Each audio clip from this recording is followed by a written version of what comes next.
शर्मा, जल्दी से एक कमेंट आपसे। एनआईए ने फांसी की सजा की मांग की थी, उम्र कैद मिली है। जी, वकील वकील कुछ बोल रहे हैं, एक अब सेकंड तो सुना देते हैं NIA वकील क्या कह रहे हैं, सुन लीजिए। UAPA 5 year 5,000 fine, section 20 UAPA 10 year 10,000 fine. Anything else you people want to ask? Question. Any questions from your side? कोई क्वेश्चन पूछेगा? I will come outside.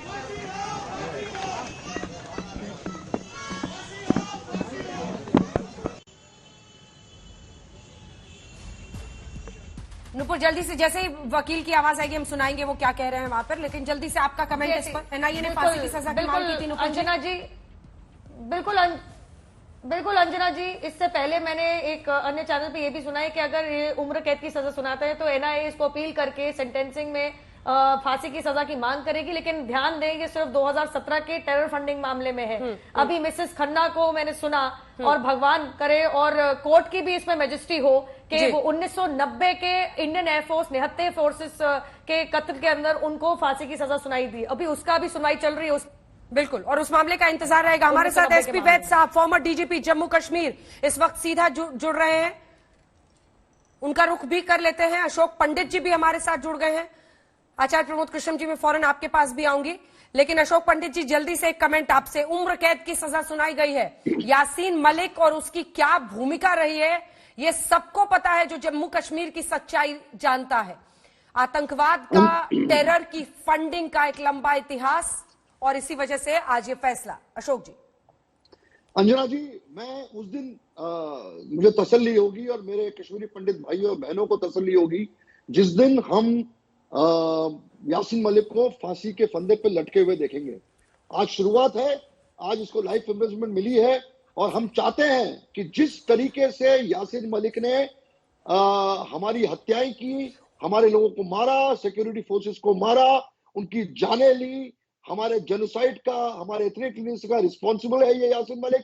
ये एक हैवान है, ये एक टेररिस्ट है। इसने टेररिस्ट को इस धरती पे रहने का कोई हक नहीं है क्योंकि इसने हमारी जानें ली है। तो हम उसी दिन, जैसे मिसेस खन्ना भी कह रही थी कि चलते चलते उसने उसके हस्बैंड को मार दिया, ऐसे कई सारी लाशें इस शख्स ने रोड सड़कों पे वहां पर गिराई है, चाहे वो सिक्योरिटी फोर्सेस को हो, चाहे वो आम मुसलमान हो, चाहे वो कश्मीरी पंडित हो, चाहे वो सिख हो।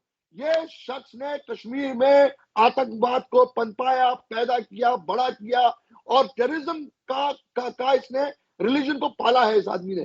तो इस आदमी को फांसी से कम सजा हमें तसल्ली नहीं देती। हम चाहते हैं कि इस आदमी को हैंड अंटिल डेथ का पनिशमेंट मिलना चाहिए। शुरुआत है, थोड़ी तसल्ली तो जरूर हुई है कि इसको एक सजा तो मिली है, कम से कम ऑफिशियल सजा।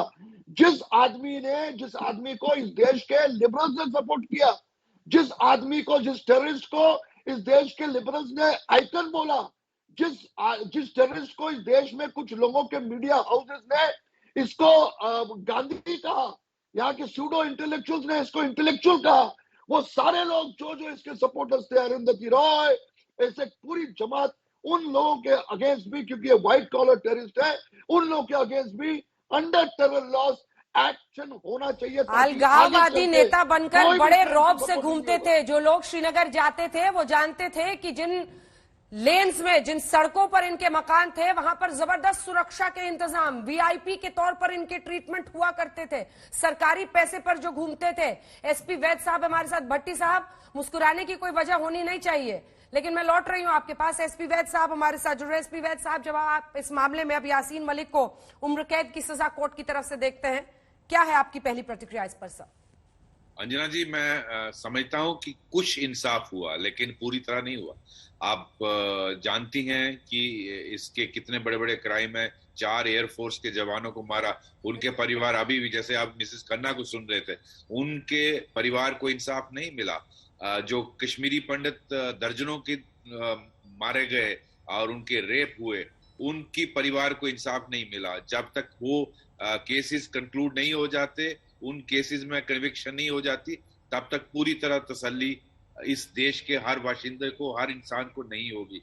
मैं समझता हूं ए वेलकम स्टेप, एक कदम अच्छा है, और ये एक दिन जस्टिस होना है, यहाँ भी और ऊपर जाकर। बिल्कुल, और वही इंसाफ होता हुआ आचार्य जी, हमेशा एक तस्वीर बीजेपी दिखाती है यासीन मलिक के साथ पूर्व प्रधानमंत्री मनमोहन सिंह की। कहते हैं कि ये जो अलगाववादी नेता, सेपरेटिस्ट लीडर बोल बोल कर जिनको आराम से घूमने का खूब सुरक्षा दी जाती थी, उन सब के लिए बीजेपी घेरती है कांग्रेस को।